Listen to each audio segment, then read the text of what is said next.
오늘 우리에게 주시는 하나님의 말씀은 베드로전서 1장 2절입니다. 다 함께 봉독하시겠습니다.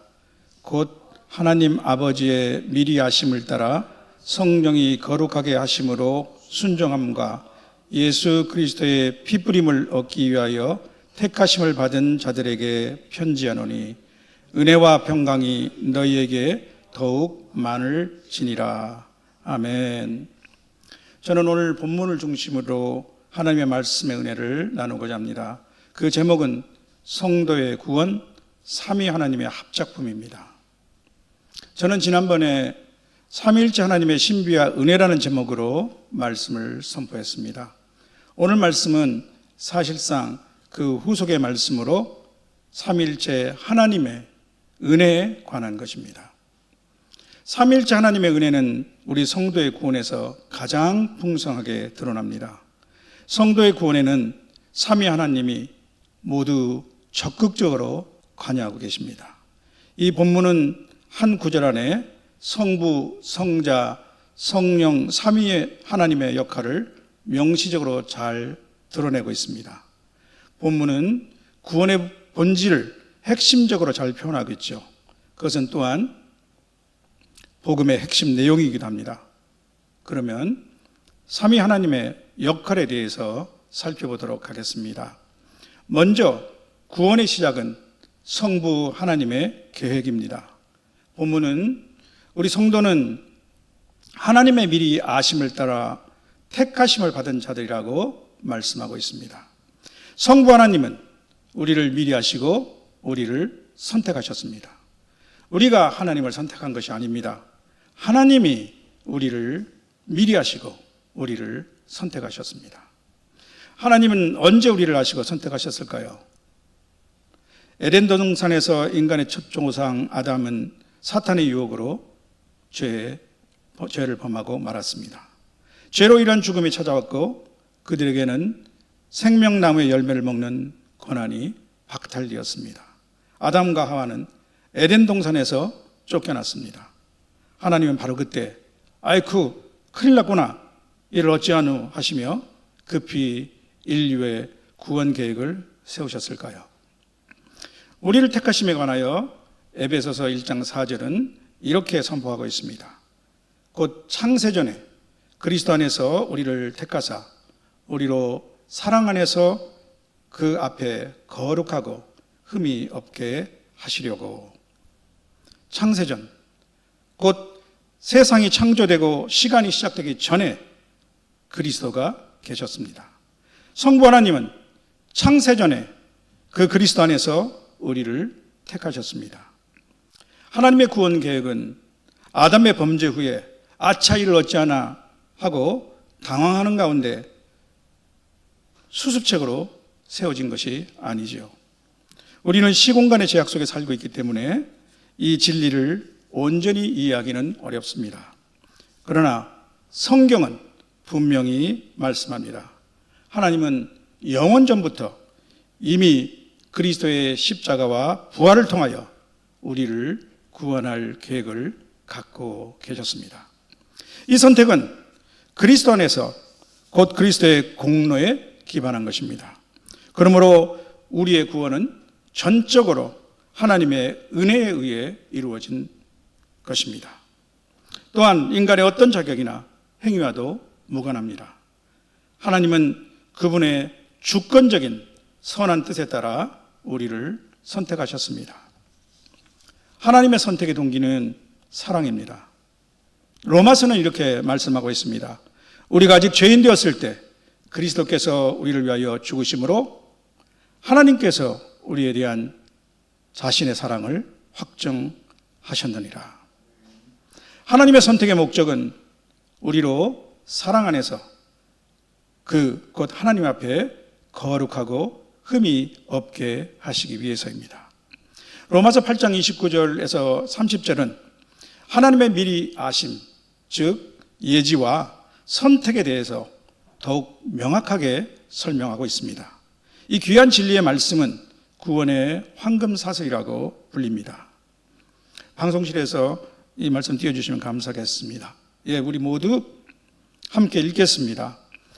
하나님이 미리 아시는 자들을 또한 그 아들의 형상을 본받게 하기 위하여 미리 정하셨으니 이는 그로 많은 형제 중에서 맏아들이 되게 하려 하심이니라.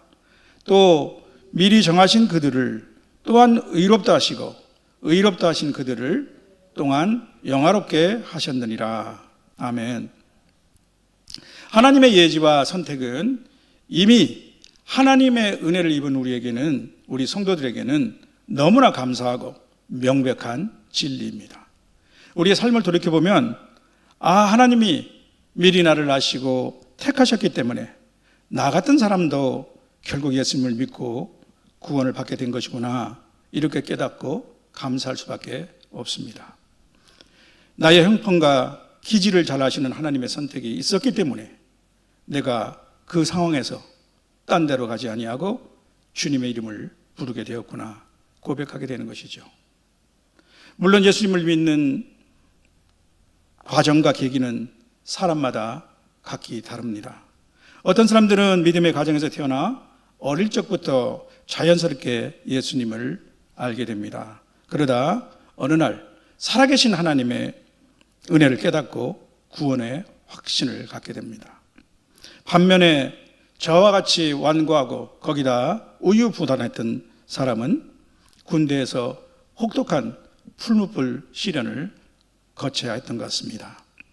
또 심한 질병이나 사업 실패 또는 사고 등과 같은 고난을 먼저 겪은 사람들도 많이 있습니다.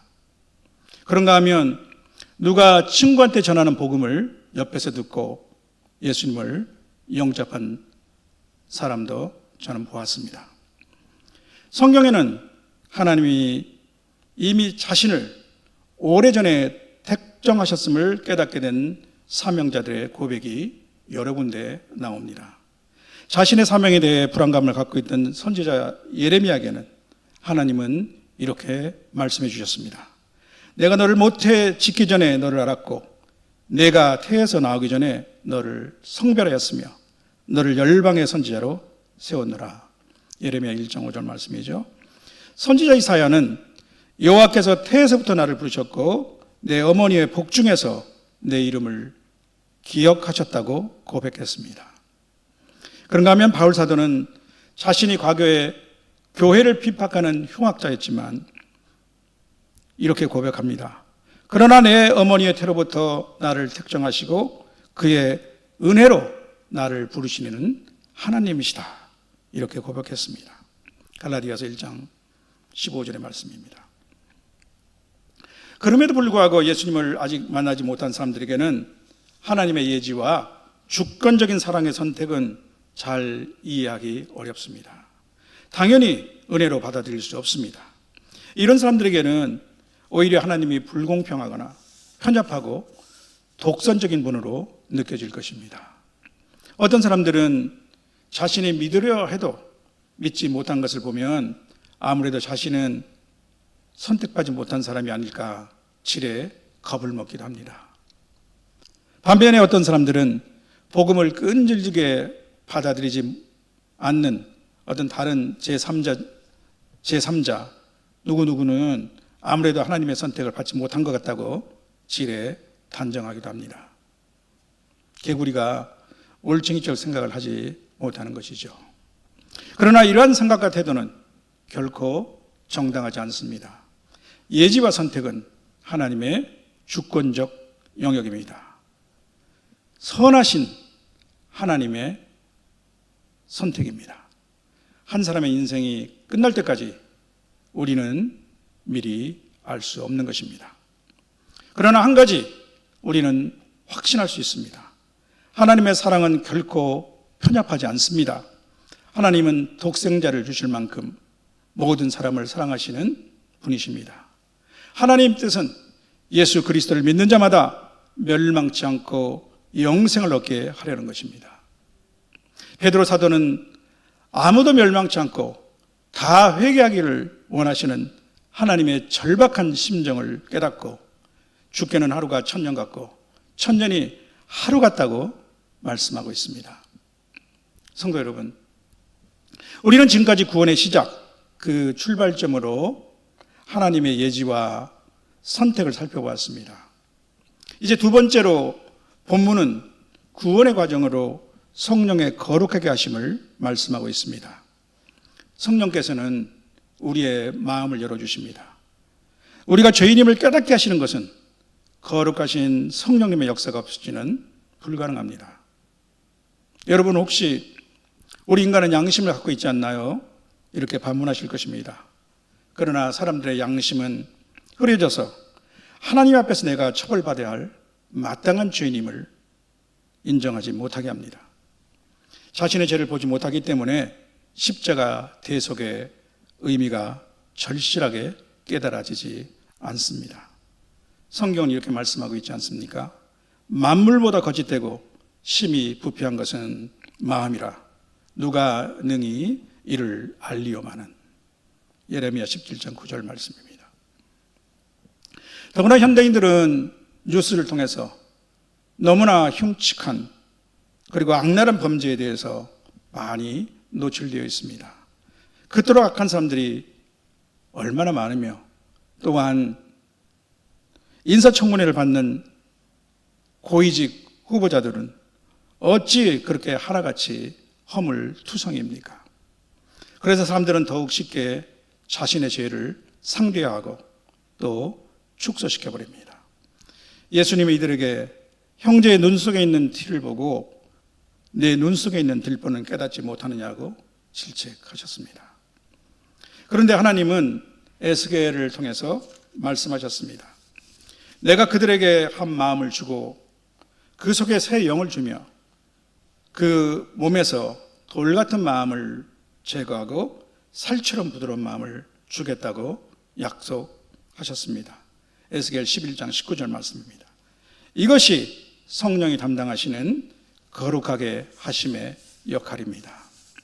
성령은 또한 2000년 전에 이 땅에 오신 역사 속의 예수님을 지금 이곳에 살아계신 분으로 나에게 생생하게 느끼게 해주십니다. 우리는 성경을 통하여 예수님의 말씀과 행적을 듣고 볼 수 있습니다. 이것이 성령이 주시는 감동과 감화입니다. 오늘 제가 전하는 말씀을 듣고 여러분이 아멘으로 화답하시고 전하는 자와 듣는 분들이 교감하게 하는 것, 이것이 성령의 교통하심입니다. 우리 성도들이 예수님을 믿게 되는 것도 지금까지 믿음을 붙잡고 있는 것도 성령님의 도우심 덕분입니다. 성령께서는 또한 우리 안에 내주하시며 우리의 성품을 변화시켜 주십니다. 성도로 하여금 점차 주님의 모습을 닮아가게 하십니다. 세상과 구별되어 살아가게 하십니다. 이것이 하나님의 거룩한 말씀과 함께 성령께서 이끌어 가시는 성도의 성화입니다. 성화는 일시적인 것이 아니고 계속 진행되는 과정입니다. 이제 오늘 본문은 세 번째로 구원의 확증에 관해 말씀해 주십니다. 그것은 예수 그리스도의 피뿌림입니다. 구약시대의 제사장들은 짐승들을 죽여서 그 피를 뿌렸습니다. 그 피가 뿌려지는 제단 사방과 성소 휘장 앞에 시장 앞은 정결하게 되며 피뿌림은 속죄를 의미하였습니다. 특히 매년 한 차례 있는 대속죄일에는 대제사장이 그 피를 속죄소 동쪽에 뿌린 후 또한 지성소 안에 들어가 속죄소 위와 앞에 7번 뿌림으로써 이스라엘 백성 전체의 죄를 속죄하였습니다. 히브리서 9장에서는 예수 그리스도는 참된 제사장이 되셔서 염소와 송아지의 피가 아닌 자기 피로 영원한 속죄를 이루셨다고 말씀하고 있습니다. 예수님은 잡히시기 전날 제자들과 가진 마지막 만찬에서 잔을 드시며 이렇게 말씀하셨습니다. 이 잔은 내 피로 세우는 새 언약이니 곧 너희를 위하여 붓는 것이라. 예수님은 십자가에서 피 흘려 죽으심으로 우리의 모든 죄를 대신 감당하셨습니다. 단 한 번으로 완전하고 영원한 희생 제사가 되셨습니다. 그 피가 우리를 깨끗하게 합니다. 예수님의 피가 아니면 죄사함은 없습니다. 출애굽의 마지막 10번째 재앙이 내리는 그 밤에 하나님은 이스라엘 백성에게 양을 잡아 그 피를 문설주와 임방에 바르게 하셨습니다. 애굽 온 집에 첫 아들의 죽음을 애곡하는 울음소리가 울려 퍼졌지만 이 말씀에 순종하여 양의 피를 바른 이스라엘 집은 주의 사자가 넘어갔습니다. 그 피 흘린 유월절 양은 장차 온 인류, 저와 여러분이 포함된 이 온 인류를 위해서 희생이 되실 예수 그리스도를 상징합니다. 그래서 베드로 사도는 또한 이렇게 말씀하고 있습니다. 너희가 알거니와 너희 조상이 물려준 헛된 행실에서 대속함을 받은 것은 은이나 금같이 없어질 것으로 된 것이 아니요 오직 흠없고 점없는 어린 양 같은 그리스도의 보배로운 피로 된 것이라. 베드로 전서 1장 18, 19절 말씀입니다. 그런데 본문에서는 성도의 택하심이 예수 그리스도의 피 뿌림과 함께 또한 순종함을 위한 것이라고 말씀하고 있습니다. 누구에 대한 순종인지는 명시되어 있지 않지만 문맥에서 살펴볼 때 예수 그리스도에 대한 순종으로 읽을 수 있습니다. 본문이 말씀하고 있는 순종은 두 가지를 의미합니다. 첫째로 그것은 복음에 반응하여 예수 그리스도를 믿는 믿음의 순종입니다. 이 믿음의 순종이 없으면 예수 그리스도의 피 뿌림을 받지 못합니다. 예수 그리스도의 피 흘리심은 진리입니다. 예수님의 십자가 죽음은 역사적 사실입니다. 주님은 온 인류를 위하여 대신 피 흘려 죽으셨습니다. 그러나 믿음의 순종으로 이 말씀을 받아들이지 못하면 이 말씀은 내게 유익이 되지 못합니다. 성경은 이렇게 말씀하고 있죠. 그들과 같이 우리도 복음 전함을 받은 자이나 들은 바 그 말씀이 그들에게 유익하지 못한 것은 듣는 자가 믿음과 결부시키지 아니함이라. 히브리서 4장 12절 말씀입니다. 듣는 자가 믿음과 결부시키지 아니함이라. 둘째로 그것은 삶에서 실천으로 드러나는 순종입니다. 성령의 거룩하게 하심으로 살아가는 윤리적 실천의 순종입니다. 그리스도의 핏부림으로 성결함과 제사함을 받은 하나님의 백성은 하나님 앞에서 새로운 언약의 삶을 살아갑니다. 그것은 주님의 말씀에 순종하여 거룩하고 구별된 삶을 살아가는 것입니다. 성도 여러분, 저는 이제 말씀을 맺고자 합니다. 그 전에 오늘 본문을 대하며 이를 우리 일상의 삶에 어떻게 적응해야 할까를 한번 생각해 보시기를 권유하고 싶습니다. 먼저 나의 정체성을 재확인하는 겁니다.